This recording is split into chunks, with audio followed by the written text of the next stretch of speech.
നമ്മുടെ ഉള്ളിലൊക്കെ എപ്പോഴും ഒരു സംസാരം നടന്നുകൊണ്ടേയിരിക്കുന്നു. ഈ സംസാരം 24 മണിക്കൂർ നടക്കുന്നു. ചില സമയത്ത് നമ്മൾ ഇവയൊക്കെ ശ്രദ്ധിക്കാം. എന്നാൽ അധികവും ഈ സംസാരം നടക്കുന്നത് നമ്മളറിയാതെയാണ്. ഈ സംസാരത്തെ ഇടയ്ക്കൊക്കെ നിരീക്ഷിച്ചു നോക്കൂ.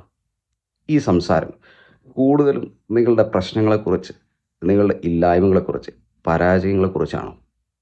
അതോ ഈ സംസാരം നിങ്ങൾ നേടിയിട്ടുള്ള വിജയങ്ങളെക്കുറിച്ചോ, നിങ്ങളുടെ ജീവിതത്തിൽ സംഭവിച്ചു കൊണ്ടിരിക്കുന്ന നല്ല കാര്യങ്ങളെക്കുറിച്ചോ, നിങ്ങളുടെ അനുഗ്രഹങ്ങളെക്കുറിച്ചുമാണോ? നല്ലൊരു ശതമാനവും നമ്മളിൽ സംഭവിക്കുന്ന മോശമായിട്ടുള്ള കാര്യങ്ങളെക്കുറിച്ചായിരിക്കും ഈ സംസാരം.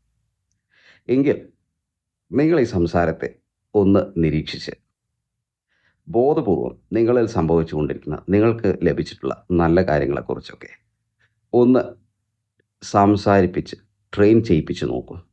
അങ്ങനെയെങ്കിൽ നിങ്ങൾ അറിയാതെ നിങ്ങളുടെ ഉള്ളിൽ നടക്കുന്ന ഈ സംസാരം കൂടുതലും നിങ്ങളുടെ നല്ല കാര്യങ്ങളെക്കുറിച്ചായി മാറുകയും അങ്ങനെ പോസിറ്റീവായിട്ടുള്ള നല്ല കാര്യങ്ങൾ നിങ്ങളിലേക്ക് വരികയും ചെയ്യും. അപ്പോൾ നമ്മളിൽ നടക്കുന്ന ഈ സംസാരത്തെ ശ്രദ്ധിക്കുക, അത് നമുക്ക് അനുകൂലമാക്കി മാറ്റുക. അങ്ങനെയെങ്കിൽ ജീവിതത്തിൽ വലിയ സന്തോഷം നമുക്ക് അനുഭവപ്പെടും. നമുക്ക് നല്ല പോസിറ്റീവ് എനർജി അനുഭവപ്പെടും. നല്ല തീരുമാനങ്ങളും നല്ല ആക്ഷനുകളും എടുത്ത് നമ്മൾ നമ്മളുടെ ജീവിതത്തെ നല്ല ഒരു ജീവിതമാക്കി മാറ്റും.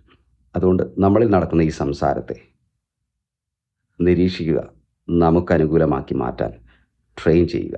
അങ്ങനെ നമ്മുടെ ഉള്ളിൽ നടക്കുന്ന സംസാരം അഥവാ സെൽഫ് ടോക്ക് പോസിറ്റീവായി മാറും. Thank you.